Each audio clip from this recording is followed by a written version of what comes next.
반갑습니다. 오늘도 이 그리스도 예수의 사람으로서 승리하신 여러분들을 축복합니다. 바이블서들의 산책 방송 사도행전 15장 가도록 하겠습니다. 15장에 오시면 예루살렘 총회가 일어나죠.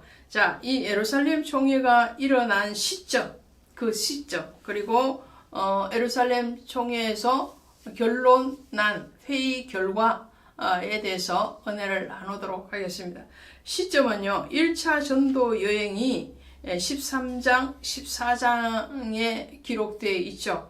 그것이 AD 46년에서 48년 사이입니다.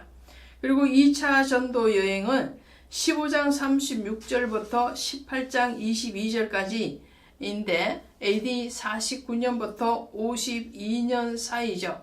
그러니까 1차 전도 여행 끝나고 예루살렘 총회가 있습니다. 그리고 이 총회가 끝나고 난 뒤에 2차 전도 여행을 바울이 떠나게 됩니다. 안디옥에 와서 1차 전도 여행에 대해서 바울과 바나바가 보고를 했죠. 그 보고를 가지고 사도들이 다시 예루살렘 총회를 열었습니다. 그러면 1차 전도 여행이 끝나고 예루살렘에서 총회가 일어났을 때는 선교 보고와 함께 그 보고에서 문제가 된 것들에 대해서 논의가 되었을 것이다 라는 것을 우리는 알 수 있겠죠. 자, 이제 보도록 합시다. 15장 1절에 가시니까 모세의 법대로 할례를 받지 않으면 능히 구원을 받지 못하리라 하니 바울 및 바나바와 그들 사이에 적지 아니한 다툼과 변론이 일어난지라 라고 되어 있어요. 이 유대인들이요, 바울의 선교 여행을 쫓아다니면서 방해를 했죠. 그 방해를 하면서 그들이 뭐라고 이방인으로 있다가 기독교인으로 들어온 사람들에게 말을 하는 것이 뭐냐면요, 할례의 문제였습니다. 할례를 받아야지 구원을 받는다 라고 말을 하는 거죠. 또 있죠, 음식의 문제가 있습니다. 그 음식의 문제를 가지고 구약에서는 부정한 음식과 정한 음식이 있는데 이방인들의 입장에서 보면은 부정한 음식도 그들은 잘 먹는 정상적인 음식이었어요. 그런데 이방인이 기독교인으로 되기 위해서는 그 음식의 문제에 대해서도 유대인들이 이의를 제기하는 겁니다. 우리 민족들은 예로부터 모세의 율법에 기록된 대로 정한 음식만 먹게 되어 있다. 그런데 너희들은 부정한 음식을 먹으니 구원을 받을 수가 없다. 이렇게 말을 하는 거죠. 이것은 예수님께서 이방인들을 복음을 전하여서 그리스도 예수의 자녀로 삼는데 바울을 부르셨는데 그 부르심의 목적은 땅끝까지의 선교인데 그 땅끝까지의 선교, 모든 족속으로 제자를 삼아 이렇게 되어야 되는데 그러자 하면 이 할례의 문제와 음식의 문제가 걸림돌이 되어서는 안 되는 거죠. 그래서 베드로에게 이미 주님은 환상을 통해서 이방인들이 먹고 있는 그 부정한 음식을 먹어도 된다라고 이미 말씀을 하셨죠. 그리고 할례의 문제도 유대인이나 이방인이나 이 표면적 할례가 아니라 이면적 할례를 받아야 된다라는 은혜를 이미 주셨어요. 할례는 심령이 할지니 그렇게 돼 있거든요. 근데 유대인들은 자꾸 모세의 법을 가지고 오기 때문에 이 문제에 대해서 해결을 해야 되는 것이죠.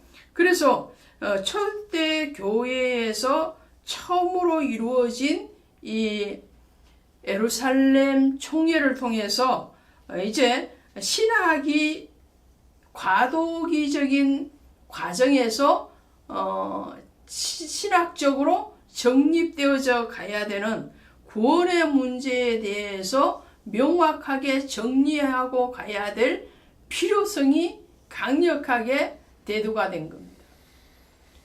그래서 이 예루살렘 총회를 통해서 말을 할 때에 바울과 바나바 그리고 베드로가 또 야고보가 이 회의장에 등장을 하게 되는 거죠. 그러면서 5절에 보시면 바리새파 중에 어떤 믿는 사람들이 일어나 말하되 이방인에게 할례를 행하고 모세율법을 지키라 명하는 것이 마땅하다 하니라. 그렇죠. 유대인 바리새인들은 늘 율법의 문제를 가지고 오는 거예요. 행위, 외형적으로 드러나는 그 행위로 믿음을, 척도를 재는 거예요. 거기에 대해서 오늘 베드로가 이제 변론을 하는 거예요. 자신의 경험에 대해서도 얘기를 하는 거죠. 경험에 대해서 얘기할 때에 8절에 이렇게 말씀을 합니다.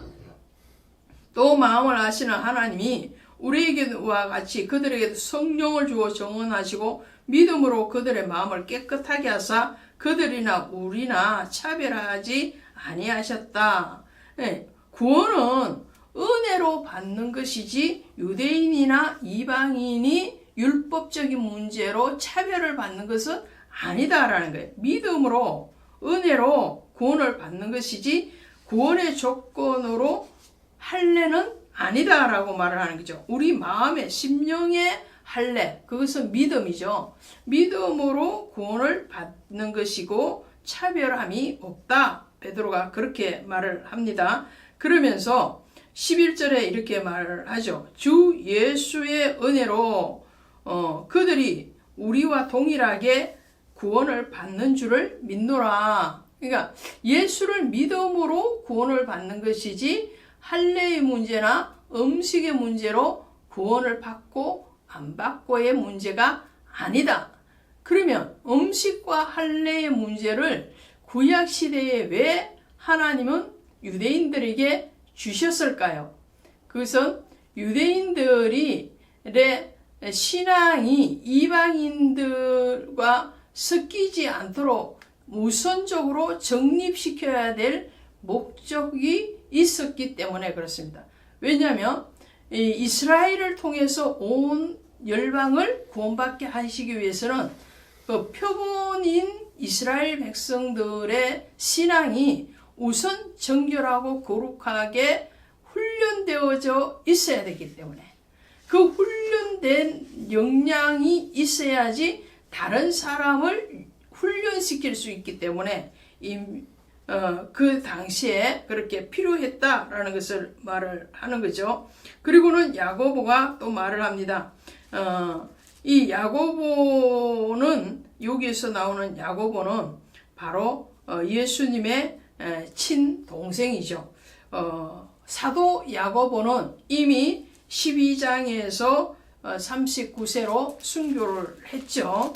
그리고 이제 20절에 한번 더 보시면 다만 우상의 더러운 것과 음행과 목매어 죽인 것과 피를 멀리하라고 편지하는 것이 옳으니. 자, 그래서 결론이 나왔습니다. 바울과 바나바, 베드로, 야고보의 이런 회의 진행을 통해서 결론을 낸 것이 이거예요. 20절이고 또 함께 29절에 한 번 더 반복을 하고 있죠. 이렇게 되어 있습니다. 우상의 제물과 피와 목매어 죽인 것과 음행을 멀리할지니라. 이에 삼가면 잘되리라. 평안함을 원하노라. 이것을 만장일치로 결정하노라 라고 선포를 한 것이 26절입니다. 25절부터 보시면 주 예수 그리스도의 이름을 위하여 생명을 아끼지 아니하는 자인 우리가 사랑하는 바나바와 바울과 함께 너희에게 보내기를 만장일치로 결정하노라. 자, 이 신라를 이제 또 이 전도대원으로 합류를 시키면서 너희가 가서 이제 이방인들을 전도할 때에 이 예루살렘 총회에서 결의한 것을 전하라라는 거죠. 그 결의한 것이 뭔가요? 우상의 제물은 먹지 말아라. 그러니까 제사상에 드려진 제물을 얘기하는 거죠. 그리고 피와 목매어 죽인 것, 음행을 멀리해라. 그 나머지에 대해서는 음식의 문제에 대해서 자유해라. 이런 거예요. 최소한의 제한을 한 거예요. 최소한의 제한. 우상의 앞에 드려졌던 제물, 그리고 목매어 죽인 것, 음행하는 것, 이것 제외하고 나머지 할례 문제나 기타 부정한 음식에 대해서는 이제 자유, 이렇게 정리가 되어지는 겁니다. 이것으로 인해서 이제 안디옥에서 출발했던 그 복음이 이방인들에게 급속도로 전해지죠. 이 신학적인 문제도 이제 점점 이제 복음의 본질에 대해서 가까이 가고 있습니다. 복음이 아닌 다른 것, 그러니까 율법이냐, 또 음식의 문제냐, 뭐 문화의 문제냐, 이런 것들은 본질이 아니라는 거예요. 본질이 뭔지를 알면 그 다음의 것은 그리 중요하지 않다는 거죠. 자, 성경에서도 본질이 뭔가, 예수 그리스도의 오심의 목적이 무엇이고 그분이 우리에게 원하심이 무엇인가, 그것이 중요한 것이지 한 사람 한 사람 어떤 개개인의 생활이 그리 중요한 것은 아니다라는 것을 말씀을 드리는 거지요. 자, 오늘 그래서 이들이 다시 복음 전도를 위해서 2차 전도 여행을 가는데, 그런데 조금 이제 2차 전도 여행의 대원들이 달라지죠. 어떻게 되느냐 하면 37절에 가시니까 바나바는 마가라 하는 요한도 데리고 가고자 하나 바울은 밤빌리아에서 자기를 떠나 함께 일하러 가지 아니한 자를 데리고 가는 것이 옳지 않다 하여 서로 다투고 피차 갈라지니, 이렇게 되어 있습니다. 그래서 바나바는 마가를 데리고 구브로로 갑니다. 이 구브로는 바로 바나바의 고향이죠. 마가는 요한이라고도 하는 마가복음의 저자입니다. 이 바나바는 이 조카였던 마가를 데리고 자신의 고향으로부터 다시 복음 전하러 가고요. 바울은 신라와 함께 이제 수리아와 길리기아로 다니며 교회들을 경고하게 했다, 이렇게 나오죠. 2차 전도 여행 때 바울은 데살로니가 전후서를 또 기록하게 되죠. 자, 이렇게 복음의 확장, 그리고 또 사도들이 각각의 다른 가치관을 가지고 흩어져서 전하는 것을 보게 됩니다. 자, 이 바나바의 입장에서는 마가가 중도에서 예루살렘으로 돌아가 버린 그 실수에 대해서 한 번 더 만회할 수 있는 기회를 주고자 하는 것이고요. 그러나 이 젊었던 바울의 입장에서는 한 번 배신한 사람은 다시 서지 않겠다, 이런 결의가 나타나는 거죠. 근데 결론적으로 보시면 바나바의 선택이 옳았습니다. 왜 그렇습니까? 바나바가 데리고 갔던 이 마가는 나중에 바울이 인정할 만큼 충성된 복음 사역자가 됩니다. 그리고 바울도 이 마가를 내게로 데리고 오라, 이렇게 디모데후서 4장에 가시면 나오고 있죠. 자, 한 번 실수는 병가지 상사입니다. 누구나 실수할 수 있습니다. 그러나 그 실수를 탓하는 것이 아니라 그 실수를 다시 보완하고 또 바로잡아 줄 수 있는 그런 넉넉한 마가의 마음, 바나바의 마음이 오늘 우리에게도 있기를 한번 기대해 봅니다. 고맙습니다.